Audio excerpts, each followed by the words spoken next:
Hey, welcome to the MVP Show. Today we're chatting with Paul O'Flaherty. He's a SharePoint expert and he can share his expertise through his free training videos on his YouTube channel, which we're going to discuss about, and he'll tell you how to find that. But of course, he's become a Power App guru, and hence why he's now an MVP. So we discuss his journey, how, what he went through, how he became an MVP, and what it's like being a freshly minted MVP. Full show notes for this show can be found at nz365guy.com/157. Now let's get on with the show. Hey Paul, welcome to the MVP Show. Nice to be here, thank you. Mate, it's good to have you on the show and good to be doing a podcast in New Zealand with somebody else that's in New Zealand, which is quite novel for me. Great. So tell me, you're a newly minted MVP. Is that right? How long have you been an MVP? That's right, just a few months now. Okay. And you're in the business applications category, but kind of what's your secret sauce? What's the area that you kind of specialize in? So it's PowerApps, and specifically the Canvas PowerApps. A little bit of flow going along with that, but the main focus, and I think the reason I was awarded the MVP is for the work that I've done in the PowerApp space particularly. Okay. So before we jump there, why don't I just get a bit of your background? Where do you originate from? Are you a Kiwi? And what do you do with your family when you're kind of not working? Okay, so I'm originally from the UK, as anyone good at accents will have figured out by now. I lived and worked in the UK up until 2009, and then work took me to the Middle East. So I spent nearly 10 years in the Middle East. I met the lady who is now my wife, and we had our 2 young children, so it was a fantastic time and an interesting experience. But after nearly 10 years, our work there for both of us was starting to come to an end, and we wanted, a different environment to bring the kids up in. And we sort of thought to ourselves, where shall we go? And we decided New Zealand would be an interesting place and a good place for a young family. So we came out sort of on spec, and I was lucky enough to find a job with Datacom relatively quickly, and here I am now. So we're planning on staying in New Zealand if New Zealand will have us. Still waiting for that visa the permanent visa to come through, but that's our plan, and all going well. Yeah. So why did you choose New Zealand? Right, you could have gone to South Africa, you could have gone to Australia, other Commonwealth locations. I don't know. Is South Africa a Commonwealth location? Canada, I know, would be another choice. Yeah. Well, I mean, I'm terrible at languages, so it had to be somewhere that speaks at least predominantly English, and somewhere where you're likely to be able to find a bit of work and perhaps get a visa. So, I mean, really that sort of narrows it down to sort of Canada, Australia and New Zealand. So I discussed it with my wife. She said that Canada was far too cold. A friend of hers had recently moved out there, and she could see on Facebook, 6 foot of snow and stories of being trapped in for days. And my wife is originally from the Philippines, so cold is not something which is appealing to her. Australia just had too many poisonous bitey things. And so it was New Zealand. We actually went to Australia and had a look around, and came to New Zealand and had a look around. We just liked the feel and the pace of things in New Zealand. So this was our first choice, and we were lucky enough to get here. So good. And so my next question is going to be, why Christchurch? The main reason is that's because I was offered a job in Christchurch. That was the first job I was offered, so I came. I did also actually have a friend in Christchurch who I met in the Middle East, so that was good. So there was someone who could, sort of introduce us to the city. And having lived here a little while now, it really suits us. It's just the right sort of pace. It's just that sort of Goldilocks of, it's big enough that it's got what you need, but it's not so big that it's crazy busy and crazy impersonal. So it's just been a really good fit for us. Been really happy. Has there been any earthquakes while you've been there? Little ones, yes, yep. So we're getting used to that now. So when we were caught by the first one, we were all a bit, oh, what do we do now? But it was all over before we could get too worried about it. But it was I can't remember what it was now. Sort of a 5 or something on the scale. So it was just a bit like a train rumbling past, and you're thinking, what's a train doing nearby? Oh, hang on a minute, we're in Christchurch. It's an earthquake, and then it was all over. So it's all good so far. Interesting. How did you get into PowerApps? So when I was out in the Middle East, I was working predominantly SQL Server with Access front ends. It was kind of a bit of shadow IT, and it was a way that you could get things onto the network without having to jump through too many hurdles with the IT department. But when I realised that the job there was sort of coming to an end and we were thinking about moving on, I was thinking, well, Access is not terribly cutting edge these days, so I probably want to have, a few more strings to my bow, as it were. So I did the MCSE exams for SQL Server and got that, which was great, as sort of one option. And then the other one was, I started looking at PowerApps and thinking, well, this is sort of interesting. I could probably do some things here. At the time, my wife had a restaurant business in the Philippines, which was really difficult for us to run from the Middle East, because of the time differences, and just her staff there were not always terribly forthcoming about what was actually happening in the restaurant. So I thought, well, we can probably, knock something together. I studied the PowerApps a little bit, and I built an app where you could use, just some cheap Android tablets, and you had the menu on there, and so the people in the restaurant, the servers could take the orders, and it would, calculate the right amount, because that was something they seemed to have trouble doing themselves. And, it meant that we had immediate visibility of what was going on. So we could see, is this a busy day? Is this not a busy day? Hang on, no one seems to have been in the restaurant for a few hours. Is something going on? Has somebody lost the keys again and it's not open, but no one has bothered to tell us? So it gave us, that opportunity to sort of monitor what was going on. And that was a really good sort of use case for me to sort of try and start getting my head around PowerApps and how it all worked. And of course, PowerApps hasn't been with us for very long, so it was very new when I was doing that, and I couldn't find much information online about how it was all supposed to work and how to overcome, some of the challenges and issues I was facing in putting these apps together. So I just started doing some YouTube video clips, when I found something new that I thought would be useful to other people, and that turned into a little YouTube channel, which has now got a respectable number of subscribers. And I haven't put anything in for a couple of months now, and I really need to. I've been very busy moving house and all sorts of things, but I do plan, particularly with a bit of free time coming up over the Christmas period. Hopefully I'll get a bunch new content on that YouTube channel soon.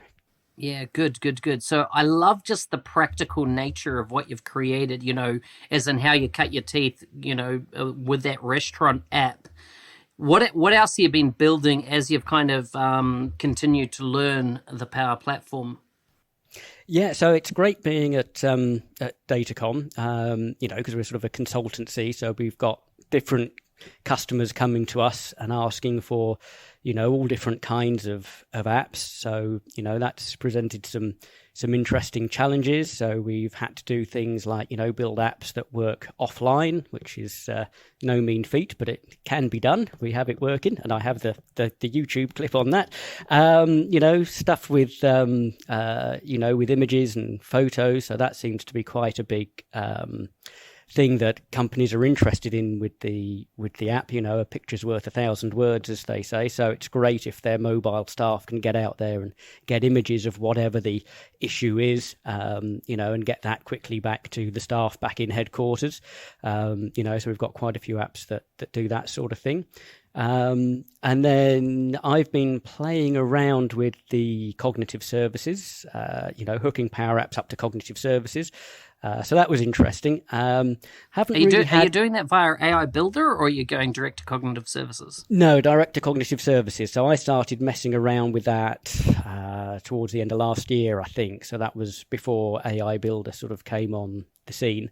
And that was mainly just, out of interest, playing around, see what could be done, and then sharing some of those results on YouTube. Haven't had much cause to use it yet in anger for clients. I mean, we've done a couple of things where there's, some translation going on, which sort of falls in that AI bucket, but it's not the whiz-bang exciting stuff that, that most people are looking at now.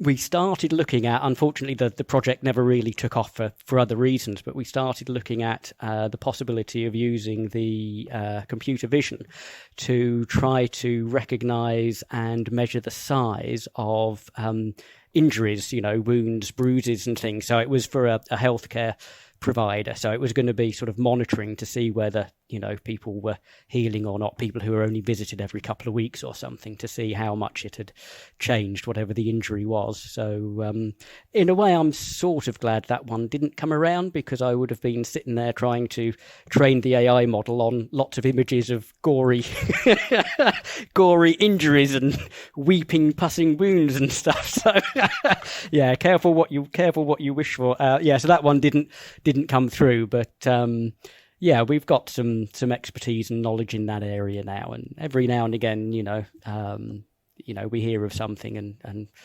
hopefully one of those will actually pan out into a bigger project soon. So tell me, what was your MVP journey? How did it come about? Were you surprised? Who nominated you? That type of thing. Yeah, I was a bit surprised. So as well as the YouTube clips, I started doing some talks at conferences as well. So yeah, I think it was when I went off to there was one in Washington DC that we went to, which was the Power Platform World Tour, where I went along to sort of show off some of this Power Apps with Cognitive Services stuff. And I was quite surprised, because I got there and a few people there said, "Oh, hang on, we recognise you, and thank you for your YouTube videos. We've been following those."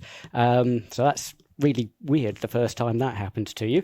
And then a guy came up, Anton Robbins, who's an MVP in the US, who I not had any dealings with before, and he just said, "Oh yeah, I really enjoyed your videos, and by the way, is it okay if I nominate you for the MVP?" So I said, "Absolutely." So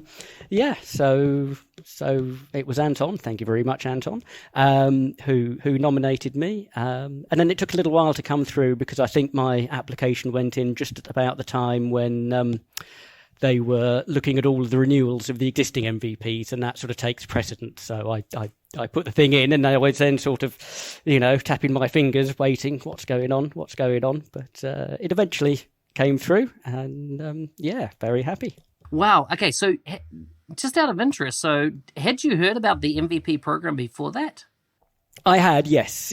I was sort of dimly aware of it. I knew that certain sort of experts, who weren't actually part of Microsoft, were. I didn't know how people got the MVP, but I knew that some people were MVPs, based on sort of experience and things that they had contributed to the whichever platform they were the MVP for.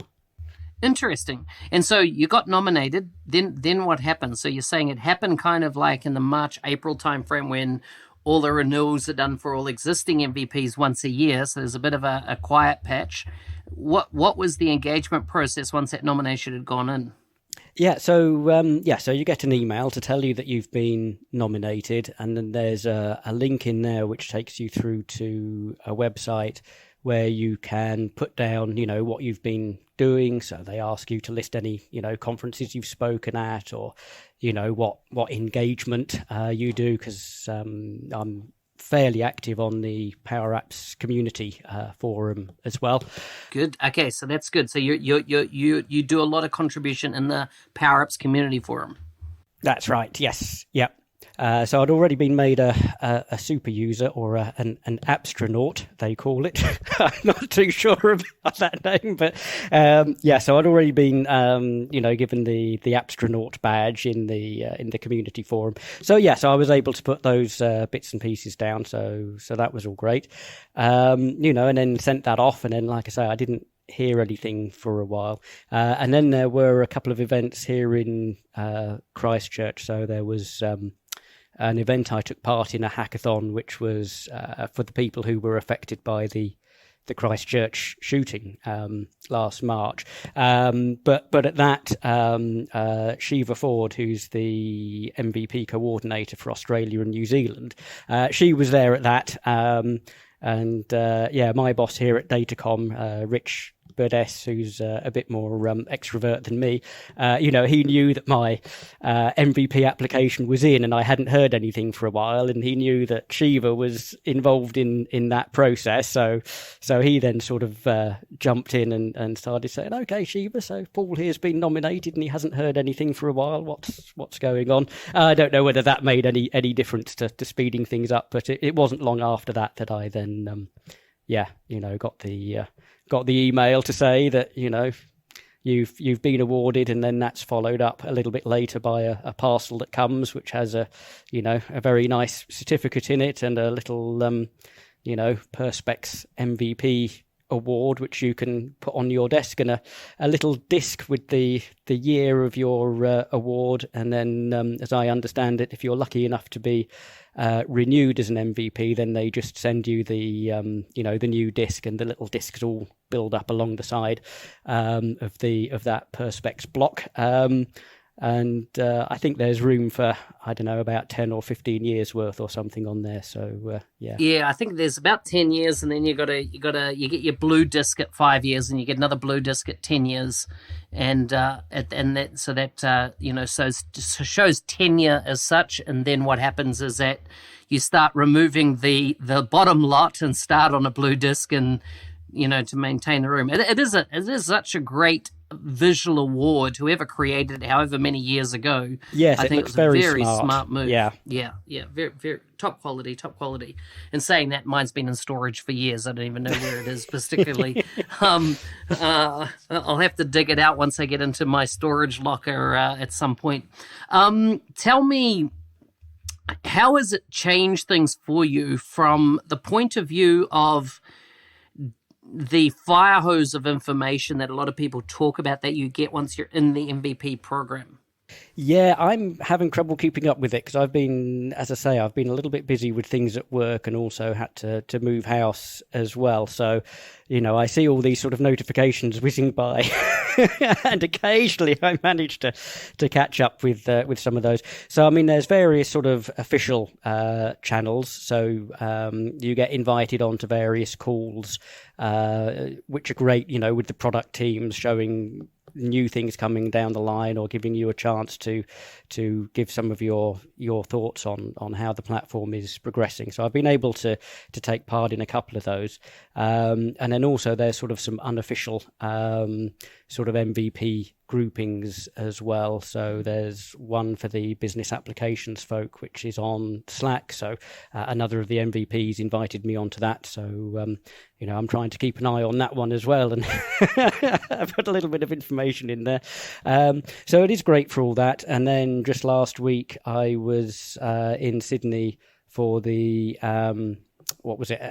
Innovate, was it called? Anyway, it was the Satya Nadella, doing a similar speech, I think, to the one he gave at Ignite, and a few other folk doing that. And then after that, there was an MVP event. So the MVPs who had travelled to that, and there was another event later that week as well. So quite a few MVPs in town.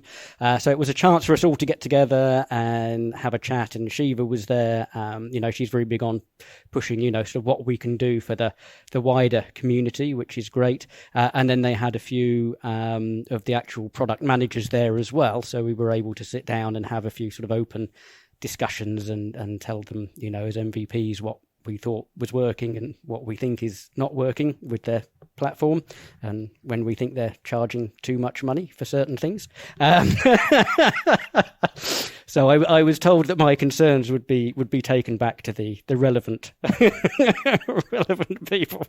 But yes, that's probably as much as I should say on that matter, I think. Yeah, very, very good, very good. So, if someone said to you, Paul, what is it? What's the ethos of being an MVP? What's your advice to them? Yeah, I think it's all about the community and the sharing of the knowledge. Sharing the knowledge, sharing the experience. Sort of in the first instance, and then, as I say, I think Shiva particularly, but I guess around the world, there's also, I think, more of a focus now on, okay, how can the MVPs use their sort of technical expertise and their connections to get out into the wider community, and try to spread the love and spread the knowledge, or do something for the community that involves the platforms that you're an MVP for. So helping to build things that can help people. The good example being the Christchurch shooting, the people affected by that. So we've done a little bit of work for them. So a quick shout out. So that was Hamish Watson and Steve Knutson, who are two other MVPs in Christchurch. So I wasn't an MVP at the time that hackathon was arranged, but they organised that, along with Shiva, and got a whole bunch of people in. So we were able to spend a weekend finding out what the folk affected by that tragedy, what they could benefit from, and then having a go at putting some things together for them. I love it. I love it. So good, so good. And I bumped into Steve 2 days ago here in Auckland. He was up for the Satya's event that happened in Auckland. So it was good to see him. Being that it's been probably 7 years. Actually, no, I've seen him at some MVP summit. So I bet you're looking forward to MVP summit then next year. Oh yes, yep. So I've put in my my registration for that. I've already started nagging the managers at Datacom to try and make sure that that the funding for the travel is available. Yep. Yeah, definitely. Very good, very much looking forward to that. So I've been told, by other MVPs about that event. So yeah, very much looking forward to being a part of that. Well, we're coming up on our time. I just want to, one final question before I get into some quickfire questions, which are kind of very random, and let's just see what your answers are for them. But what advice would you give to others that were thinking of sharing their learnings via YouTube? Oh, yeah, that's a good question. Well, I think in terms of sharing your learning, you've just got to find the platform that works for you. So I tried previously to sort of do, written blogs and things, but I found it just took me so long to put them together that I wasn't very consistent with it. Whereas, with YouTube, if you've got an idea, something that you want to share, it might only be 5 minutes. Those who watch my videos will know that they're sometimes a bit drawn out. I think my record is about an hour and a half is the longest one I've done. But that was an absolute step-by-step from nothing up to an app with, AI and cognitive services in it. But yeah, you've got to sort of find the medium and the platform that suits you. So perhaps doing YouTube is not right for everyone, and they'd be better off doing a blog, might be more comfortable doing that. I thought YouTube was great because look, all you need is a webcam and a headset, and you've got everything you need to to jump right in. I keep meaning to try to get some better software because I see other people doing the videos, and they've got just their head as a silhouette sort of floating somewhere on the screen, whereas I've usually just got the the box from Windows camera taking up a corner of the screen instead. So not terribly high production values, but I hope that the message is more important than the production values, and the production values are something that you can look at later if it takes your interest. So my key thing was just, okay, I want to try and get out there, get my message to people as best I can, and not get too hung up on trying to make it all look swish with intros with music and everything else. So yeah, it can be very easy and very straightforward, and you've just got to do a few, and you get into the swing of it. So the first few I was doing, I'd start the YouTube video and I'd get sort of 30 seconds in and get myself tongue tied. It doesn't matter, start again, see how you get on, and you can always just use the standard Windows Photos tool, which lets you stitch little video clips together. So if you do really fluff it up, then chop a little bit off the end, start another one and then stitch them together afterwards. So good. Excellent, mate. Let's get on to some quick fire questions. I think you've given a lot of advice to folks out there. So here's the first one. If you could live in a sitcom, which one would it be and why? Oh my goodness. Wow. Okay. What sitcoms to watch? Modern Family. I like Modern Family. It's just fun, and it's generally, I think, fairly positive. No tragedy. Lots of laughs. Not too much drama, and any arguments and tensions get forgotten by the next episode. So, yeah. Would you rather win the lottery or live twice as long? Live twice as long. Mm-hmm. What is one family tradition you would like to carry on in the future? Oh, good question. Because we've moved around, it's difficult to sort of get those traditions kind of in place. But yeah, I mean, my daughter is fantastic. She's 8 years old. Excuse me. And we're so proud of her because, she does everything. She does gymnastics, and she's won a load of medals for her gymnastics, and she's only been doing it a year or so. She does karate, and on her last grading she went up 2 belts instead of 1. Ballet, she's just done ballet exams. So it's great, as a family, when she's doing these things and we can go and watch and see her perform these things. It's great to be able to share that with the family back home. So, take some videos and pictures and share those on Facebook. And then, when she has one of these achievements, then it's, go out for a nice meal or something, do something special. She has so many of these achievements, though. I'm getting a bit fat going out for all these meals. I need to get a bit more active myself. Very good. What's your dream job if money didn't matter? Well, I enjoy what I do. I like tinkering. I like playing around with the technology. I guess if I could, rather than be at the moment, it's people coming to us saying, can you build X and can you make it look like this, which is all great. But if I had the freedom to sort of sit back and say, okay, now I'm going to come up with an app that's going to change the world, and it's going to be my thing, and I'm going to design it, and it's going to work the way I think it should. So to have that, I would still want to be doing the technology stuff, but it would be great to have, the time and the resources to just say, hey, I'm going to build stuff which I think is great, and hopefully other people will like it and buy it.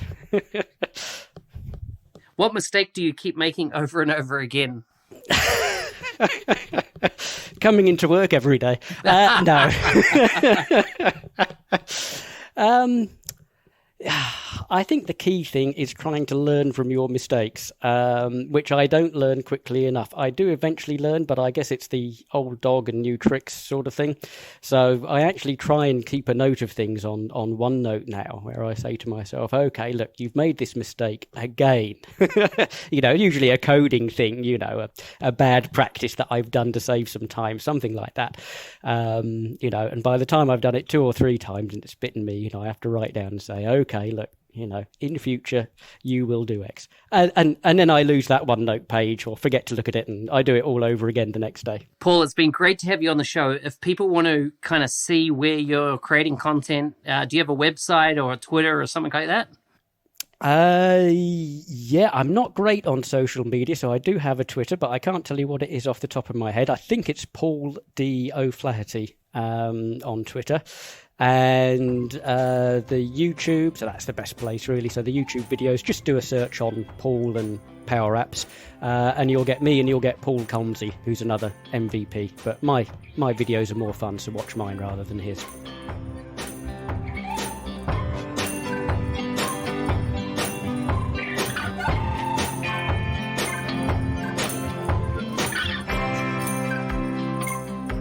Hey, thanks for listening. If you enjoyed this episode, please leave feedback on iTunes.